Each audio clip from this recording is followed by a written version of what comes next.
There's my invitation. How's that? Man, could have nailed it better myself. I told you, man. I wanted to audition for the Cloverfield Monster, man. J.J. Abrams was like, nope, no, and I'm like, dude, I got this. I got this, yo. Did it come down to you and Lizzie Kaplan? Yeah, it was. Yeah, she Well, just was like, they were like, well, we can't cast you as Cloverfield, but you could be in part of the kids running around, trying to go, save their lives against them. So, contractually, I'm not allowed to say it, but I mean, I figured why not just break the contract? I was and up TJ Miller had against. already been hired, so you couldn't get the goofy guy holding the camera. Well, Barbara Streisand was also up for that role, and from what I'm told, I beat her out for the role, and then somebody else got it. So I mean, Yeah. it's a hard life in the industry.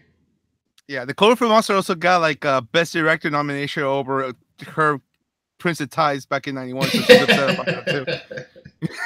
Even the Cloverfield Monster gets a nomination. Why? Did you say 91? That movie was 2008.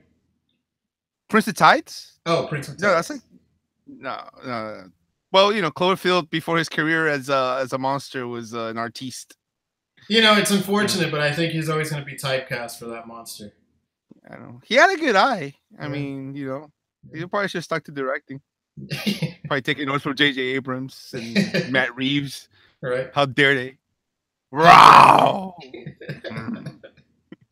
So, welcome back to Final Take. I'm Jas. And I'm John. The double J's. The double J's. Wow, that would that catch on? I doubt it. It's the double J's. They're online. Dude, the double J's are streaming. And everybody's going to be crowded around their phones like, oh my god, it's the double J's. Yeah, it's never going to happen. No. That's not going to happen. Yeah. Oh, another failed attempt to It was a fun thought, though. It was a fun thought. It was a fun thought. Picturing all the young kids. That's what I'm here for, to like just, let the thoughts out, experiment. Sure. See what catches on with the young generation, with the millennials. Sure, what exactly, trends. with the millennials, yeah. The tweets. We just have to, I think we have to be a little more apathetic if we're going to appeal to the millennial crowd. So, John. Perhaps. What'd you think about this movie? Yeah, I'll tell you what I think. Tell you my opinion on it. I just, I just want to do me, man. Just want to do me. I think that's the best way we should do it. Is like just have a streaming of us tweeting our opinions on these movies, and not talking during the stream. Only interact via Twitter. Oh, not even looking at each other. So no, of course not. So, anyways, we're here to talk about Cloverfield, specifically Cloverfield Paradox, the new Netflix film, and then we're going to briefly touch on the Cloverfield and Cloverfield Lane, and all the great things we expect from this franchise that just refuses to make an actual sequel to the first fucking movie.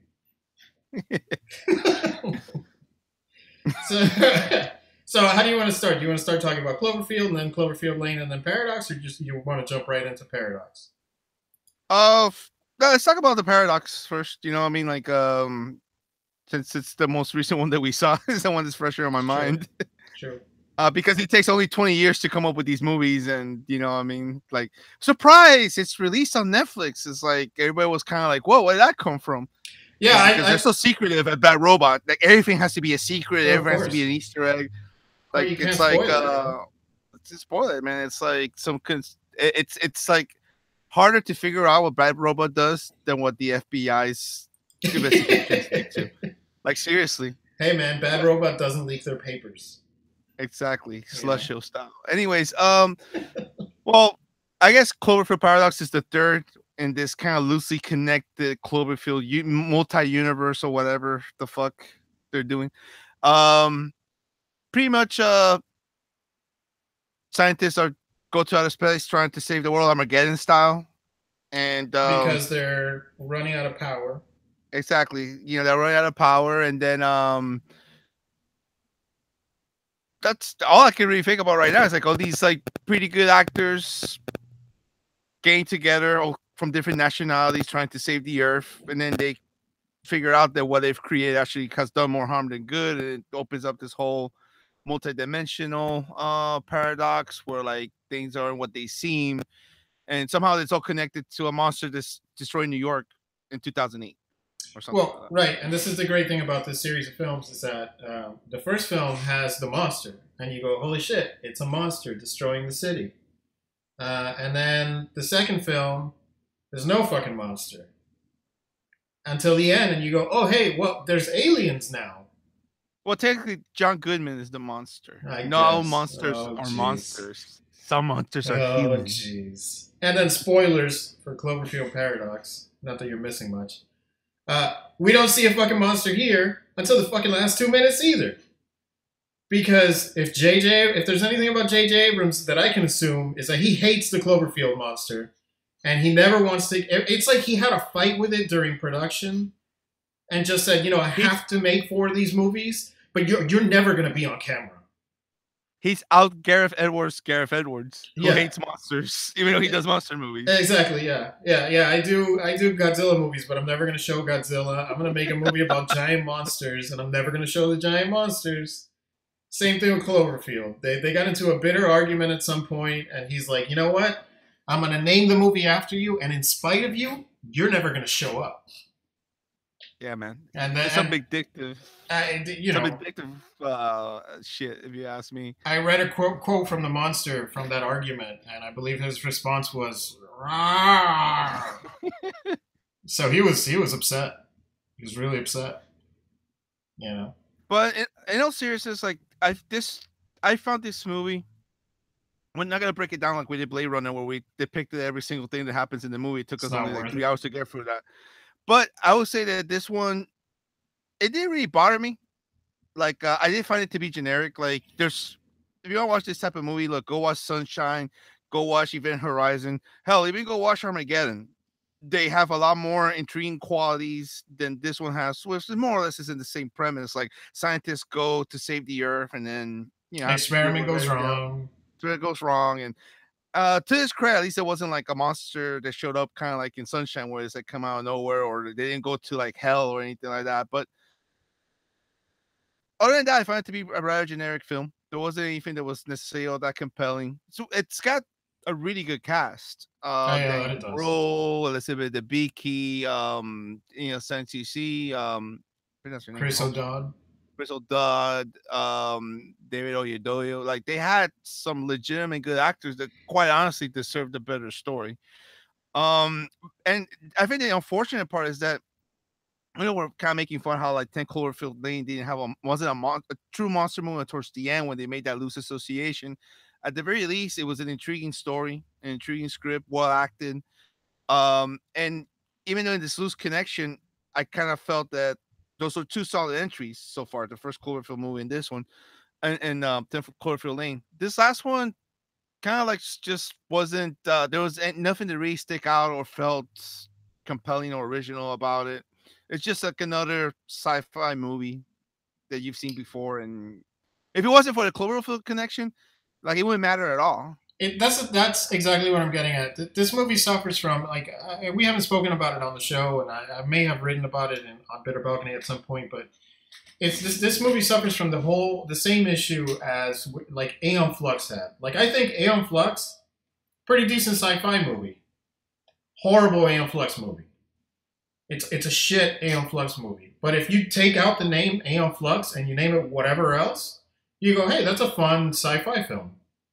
It's not a bad idea, whatever. But this movie is tied to Cloverfield. And whenever I hear Cloverfield, I want to see a damn monster. And once again, like I said at the beginning of the show, what do we get? We get a whole bunch of other shit, and then we get 2 seconds of the monster. Just like in 10 Cloverfield Lane, we get a whole bunch of shit, and then it's like, oh, hey, by the way, you're still in this world where the monster exists, and I guess now there's aliens. Like, I wish they would just make a sequel, which I didn't read the whole article, but I guess that's what they're going to do for the 4th film. So it took 4 movies for them to get back to what they should have done in the 2nd movie. Mm-hmm. Is revisit what the hell happened with that creature that was destroying the city, the essential Godzilla running through the city. It's like, it's just, I want to see that. Mm-hmm. Like, if you want to make a movie about a psychotic, conspiracy theorist guy who builds himself a bunker and then turns out it's justified, but he's still kind of nuts, make that its own movie. like this one, at least I give this one credit because at least this one shows maybe why the monster is here. Although I'm not exactly sure how they tie together because I think this was more in the future or something. But at least it kind of opens the door to it's like okay, there was this fucked up experiment and it opened the gateway and now the creatures are coming through. So there's at least a justification for this one. The other one is just like hey, this is some shit that happened, completely unrelated to the monster. And then finally at the end, she escapes, and then, oh, hey, look, there's something more going on in this world. But well, I kind of feel that so far what this franchise is kind of like pretty much one of the things that I've been kind of critical about the way J.J. Abrams does world building, kind of like where I remember his roots with Lost, is that I feel that there's always this thing that's like he does a good job as far as like building up anticipation for what comes next. But I never feel like it really is going to lead to anything that relevant or important. And I kind of feel with this franchise, I see the same patterns where it's kind of like I do find it intriguing that he goes from a monster movie to a thriller to like now a sci-fi film and trying to connect those genres together within one overlying universe. And I think that's intriguing. But once again, it's that whole thing about like, will there be a payoff? Will all these things actually end up making sense or going together? And it's kind of like same thing I saw with Lost. It's like all these elements are so you're trying to unite all those elements that are different, and when you ultimately you can't integrate them because it's just one combination, climax after another. And it kind of seems that's the trend that this franchise is taking. right, You know what I mean? So yeah, I don't know. I mean, and like I said, at least this movie kind of ties into the thing, but I think the movie's biggest problem is just kind of like it's so generic. It's so generic. Like if it would have called it anything else, it would have been, you know what I mean? It's like the whole Cloverfield thing is what attaches it, but I don't know. It didn't really, like I said, I don't think it's horrible. No, but it feels like a bait and switch because the thing is not. It's not interesting. It only ties into the movie, to Cloverfield in the last 2 minutes. It almost kind of feels like this movie could have been called anything else, and they're like, oh well, I guess we could make a Cloverfield movie if we just attach the whole thing about the interdimension. Well, I think it's like one of those cases where it's like, okay, I have this really generic script, and for some reason I have this real urge to produce it. But if I produce it as the Peterson experiment, nobody's gonna give a shit. But 5 people are gonna watch it, and it's a very forgettable movie. So as soon as they finish watching it, they're gonna forget it exists. But then they go, wait. We could call it Cloverfield Paradox, and all we have to do is throw in a monster at the very end that cost us, $2 million extra, and then that's it. More people will flock to it because it's Cloverfield. And it's like, no, man, you have a generic shit script. Like, I mean, I'm not going to say it's a shit script, but it's super generic. And to be honest, if it didn't have the fucking name Cloverfield, I would have forgot about it as soon as I finished watching it. It's a rather forgettable movie and a poor facsimile of better films, like I've mentioned before, the Event Horizons, the Supernova. Well, yeah, Supernova. Even like I said, even Armageddon, you know what I mean, like or Deep Impact, whatever.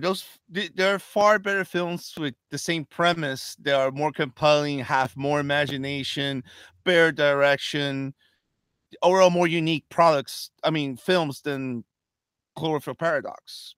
Yeah. And to loosely attach something that kind of feels unrelated for the most part, I don't know, it didn't really it kind of just fell flat, man. You know what I mean? And it did feel flat. And I felt one of the things that I mentioned to you after I saw it is Chris O'Dowd, like when I saw him in this and I saw that the tone was going to be serious, I was like, oh, cool. At least he's going to try his hand at doing something serious, not just comedy.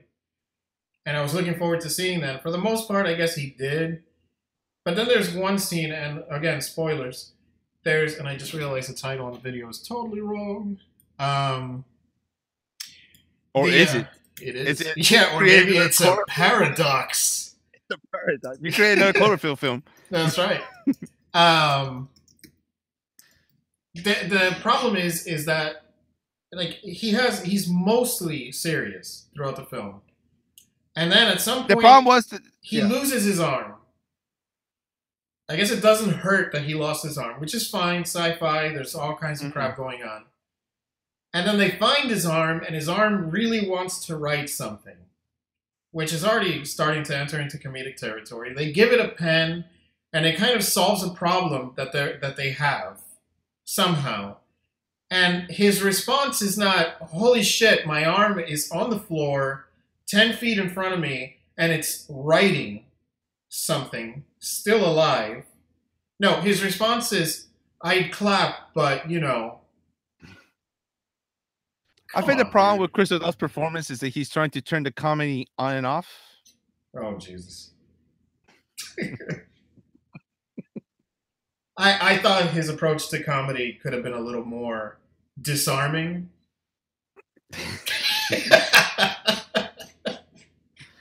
Oh, yeah.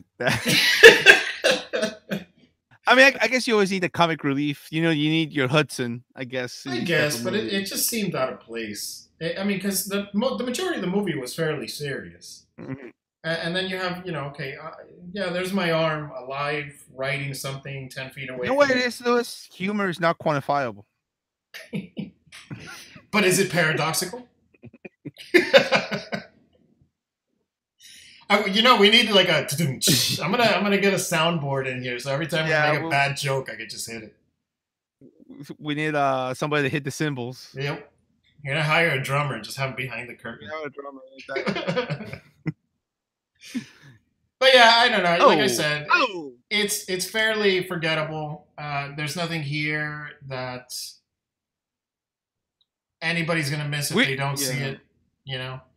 It might be actually funny enough. It could be one of those cases where like whoever doesn't see this third film and watches the fourth film that they're working on, it might almost kind of be like you really don't even need that third film to begin with. You know what I mean? Sure, but however, that being said, that same argument can be said for the second one because the second one really doesn't tie anything together.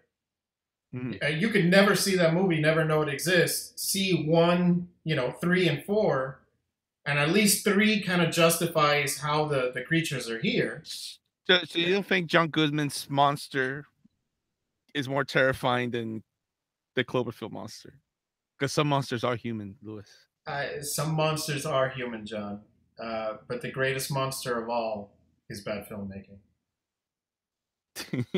Well, there's plenty of it in Cloverfield Paradox. So maybe that was the monster. That was the monster. See, you thought there wasn't a monster. That's the paradox.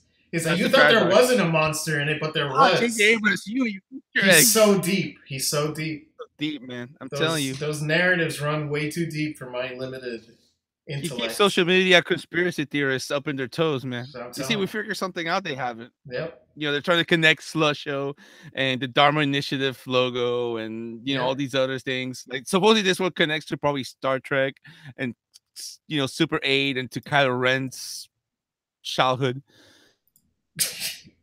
It's all tied together. It's all tied together. The whole reason that island was lost in time wasn't because he was dead. It was because of the paradox that was caused in Cloverfield Paradox. Exactly. Yeah. Yeah, the first order is really the Dharma Initiative. That's right. Before they had to rebrand, Exactly. Because I mean, once you get that many people killed at the workplace, you really gotta, you gotta figure out: do we close the company? Do we rebrand? Yeah. A TIE fighter fell into the island, and that's what they were inside that bunker. It was actually a TIE fighter. That's right. It's all gonna make sense at some point. Yeah, they all connect. Yep, they all connect. J.J. Abrams will deliver. The thing is that he's doing this. He's doing this bigger, broader approach to connecting storylines. So it's going to take the course of a 30-year career for us to examine everything he's produced and everything he's directed to really kind of piece together how they all tie in together. Because, I mean, he's thinking, this isn't even 4D chess. This is like 16D chess. Yes. It's going to take generations to decode this. But let me ask you something in all seriousness. How do you feel about his universe creating? I don't know, man. I wish I could remember the conversation I had about it with a friend of mine, because I think a friend of mine kind of broke it down better than I was doing. But I'm not a huge fan of his. he has certain things that he does it so safe it's boring, and he does other things, and I can't give specifics. I'd have to go back and watch his movies to refresh my mind. He does other things that are just, I don't know, man. It's like, I don't know. I just don't find anything special in the way that he does world building. He hasn't really done anything that really makes me want to go out and be like, holy shit, like what's gonna happen next? Like even Star Trek. Like I don't think I for me, and I guess this is what I agree with with what you're saying is that I feel that like Super 8, the Star Trek movies he did, I forgot what other stuff that's a phrase that comes to mind right now. I don't feel there's anything that like once I watch it once, I feel like I don't need to go back to it. You know what yeah. I mean? So it's almost like the only thing that glues interest is the fact that something connects to something else. Well, You're do like you, not supposed to like, and I think that's like I said. I guess as in as probably like if you go into like if you really like looking into Easter eggs and picking up details, that's kind of cool. I just don't feel that. What's the ultimate payoff of that? do Just you to think? say like, oh, Well, this do you work, think this. part of it is that he doesn't plan ahead enough? Because I see, like, if you factor in, if you think about Lost, you think about Alias, and you think about, I guess, how Cloverfield is going. It seems like he has a lot of ideas that he wants to explore. He doesn't narrow anything down. Mhm. So as he makes sequels or more episodes or whatever, certain ideas do end up getting explored, and other ones are just left there, like making you kind of wonder, but not making you wonder because he designed it that way. Just making you wonder because it might be something that just fell off because he wasn't interested or forgot about it. Like Well, I think Lost has that Rambaldi. problem. Well, Rambaldi in Alias. I never watched the last season because it just after the second season it got horrible. But from what I understand, they never actually finished the whole Rambaldi arc that they were exploring. So it's like he didn't even. It was like this huge setup from the first episode, and then so many important episodes were are you still there? You froze. You froze with a really funny face there, buddy. John. Oh, are you back? Can you hear me? Yeah, I'm Yeah, here. you're kind of. Hold on, I think Yeah, you're kind of freezing a little bit. yeah. You froze. The video froze, but Shit, you're still frozen. I don't know what's going on.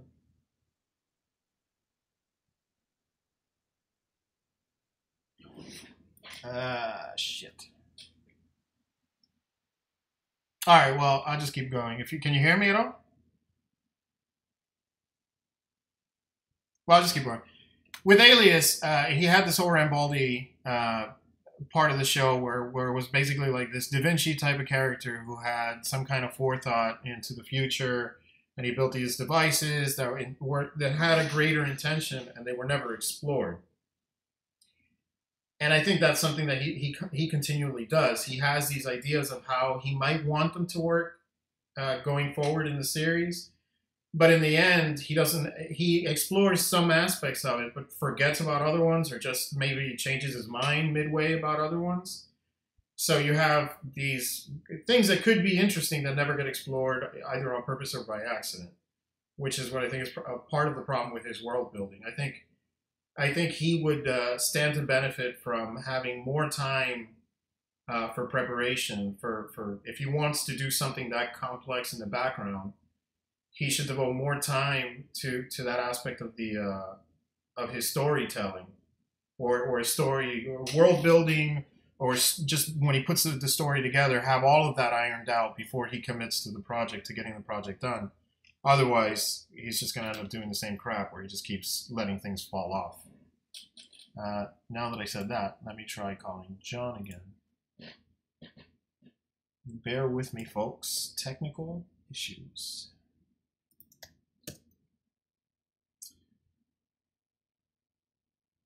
I see that there's 100,000 people watching live.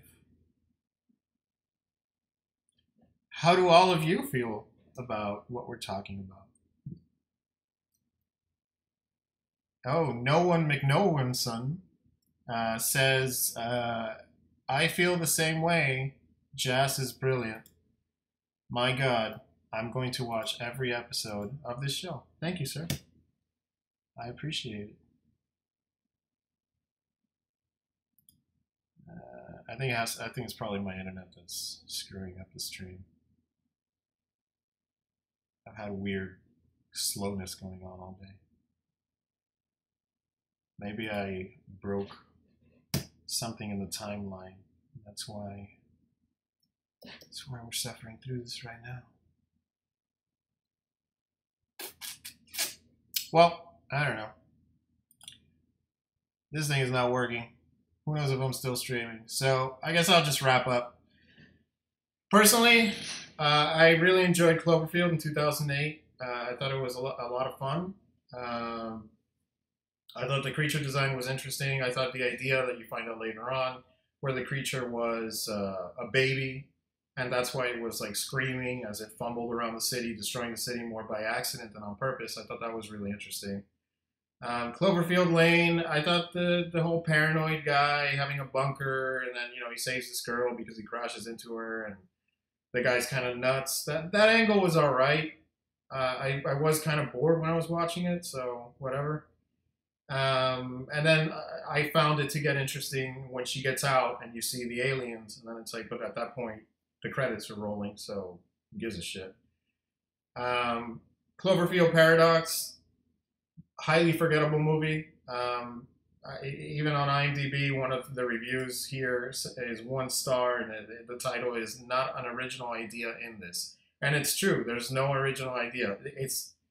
It's like a movie that tries to be a Black Mirror episode, but just kind of fails in every regard. If it was trying to be something like that, and then again, you see the creature in the last minute, and that's the only part that calls my attention. And by then, the credits are rolling again. So I don't know. We'll see how the next one is. He says the next one's going to be crazy. I would like to hear what his definition of crazy is, because so far the only craziness is having 3 movies in the series and still not getting back to the original. And I guess before I sign off, I want to thank John for his time, even though I couldn't get him back. And thank you guys for watching. Don't forget to like, subscribe, share, all that nonsense. Get us some more views. The more views we get, the more inclined we are to do these. And if you have questions, comments, suggestions, please feel free to send them to our Facebook or to the comment section. And I guess ultimately, Bad Robot is just being a bad robot. They could do a lot better. Thanks, guys.